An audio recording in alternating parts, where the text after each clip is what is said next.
Hello friends, in today's video let us learn about respiration.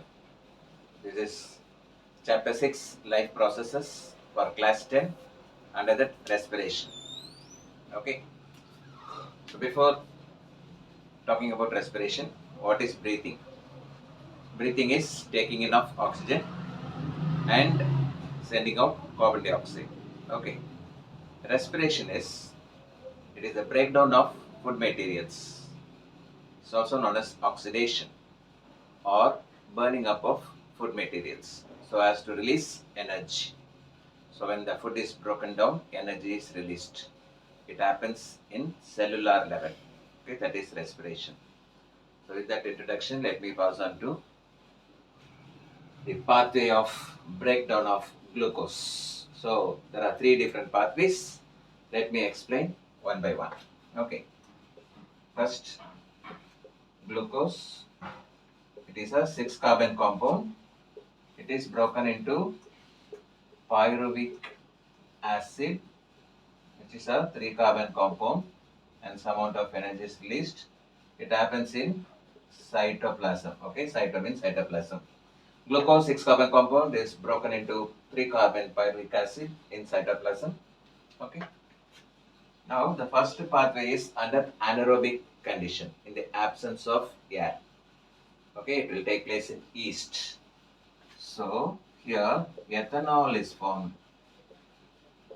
Ethanol. Okay, and energy is released, but this will be very less amount.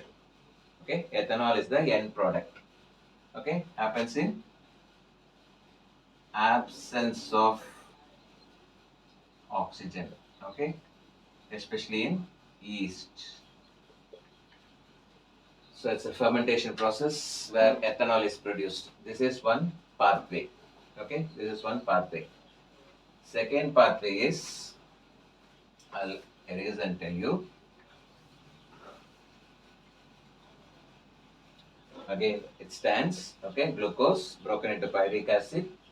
Okay, now what happens is when there is some lack of oxygen, especially in muscle cells. So here lactic acid is formed. Okay, okay, plus CO2. These are all the end products. So lack of oxygen in muscle cells, maybe at the time of doing heavy exercises, rigorous exercises, it will also lead to muscular cramps. There, the end product is lactic acid. Okay, this is one pathway. Then what happens in the presence of air? Okay, the presence of oxygen. Okay, now this will happen in mitochondria. Okay, here the end products are CO2, water, and energy. Here the energy produced will be more. This is the third pathway that happens in presence of oxygen in mitochondria, and CO2, water and energy are the end products. So these are the three different pathways of breakdown of glucose. So one by one I have explained to you. Okay.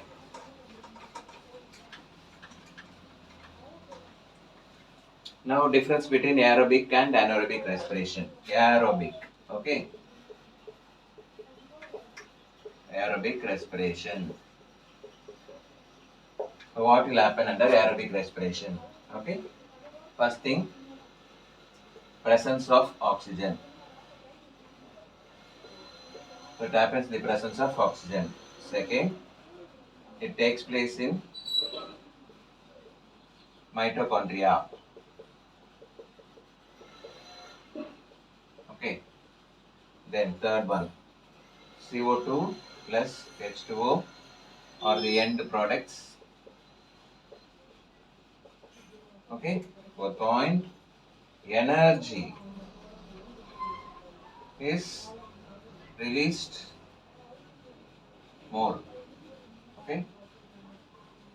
38 ATP molecules will be produced. So So the energy produced is more. 38 molecules of ATP, adenosine triphosphate, the energy-rich compound is produced. Okay.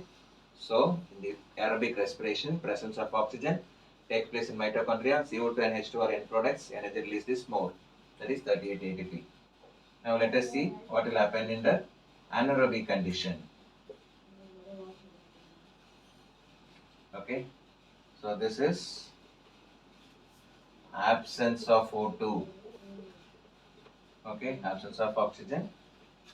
Then it takes place in cytoplasm. Okay, here the end products will be lactic acid, ethanol. Okay, energy released is very less. Okay, just only 2 ATP molecules are released. Anaerobic respiration in the absence of oxygen, which takes place in cytoplasm, ethanol, lactic acid are the end products. Energy released is less. Just 2 ATP is produced.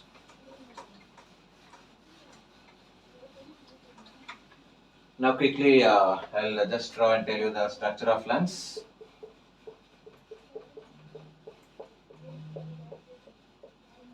Okay, you can also learn to draw lungs in a very quick way. See, okay, trachea. Okay, then slowly should do like this. So this is called the bronchi. Okay, then you can draw this lungs. Okay, so here you can draw this. These are the cartilaginous rings. Okay, and alveoli. Okay, like this. Then these are bronchioles. Okay, so put more of alveoli like this. Okay, I make it fast. Running out of time. Okay, so trachea. Okay, windpipe. Sorry.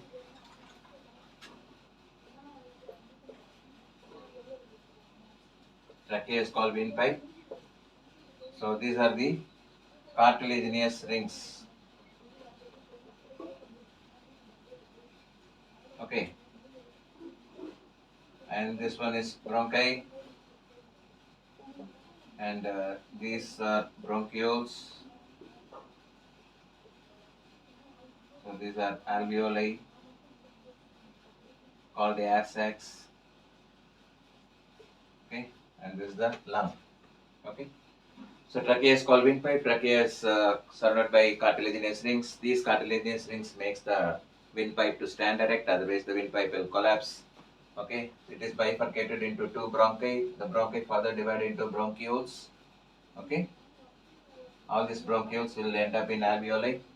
There are about 600 million alveoli in each lung. Okay, these are very minute bubble-like structures. So there are 600 million alveoli in each lungs. Alveoli are called air sacs. Okay, and below this lungs there will be diaphragm. Okay, the diaphragm is a muscular wall that separates thoracic cavity and abdominal cavity. Okay, so this is a simplified structure of lungs. Okay, now we'll see the pathway of air or the passage of air. Okay, into the respiratory system. Passage of air into the respiratory system. So it enters through nostrils, nasal cavity. Okay, then pharynx. Okay, then larynx. Okay, then trachea. Okay, then bronchi. Okay, then bronchioles. Okay, and that will end up in alveoli. Okay, air sacs. Okay, nostrils, a pair of openings in the nose, followed by nasal cavity, pharynx, larynx, trachea, bronchi, bronchioles, alveoli, the air sacs. This is the passage of air into the respiratory system.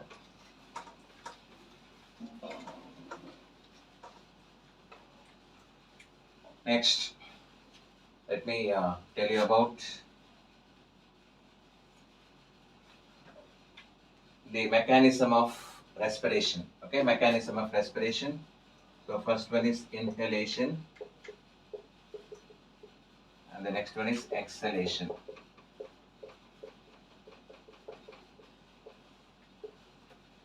Before that, breathing. Actually, the terrestrial organisms will take atmospheric oxygen, and the aquatic organisms will take dissolved oxygen.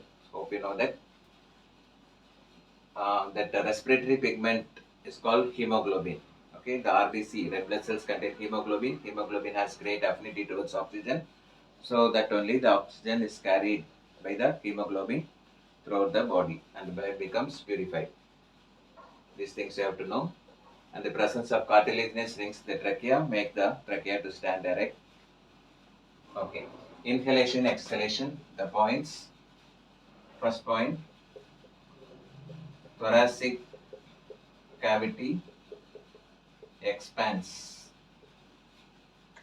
Here, thoracic cavity contracts. Okay. Second, ribs move up. Ribs move upwards. Ribs. Okay. Here, ribs moves downwards. Okay. Okay. Then diaphragm. I told you, diaphragm is a muscular wall that separates thoracic cavity from abdominal cavity. So diaphragm becomes flat. Okay, here diaphragm becomes dome shaped.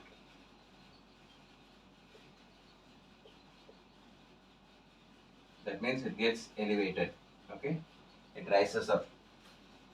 Then volume of lungs increases. Here volume of lungs decreases. Okay, fifth point, air enters in, air exits out. So these are all the differences between exhalation, inhalation, and exhalation, right? Something about exhalation is after deep exhalation, okay, there will be some amount of air remaining in the lungs, that is called the residual volume.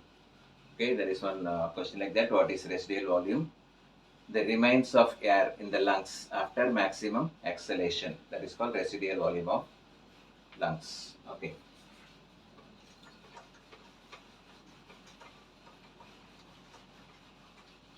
And finally, how it happens in plants.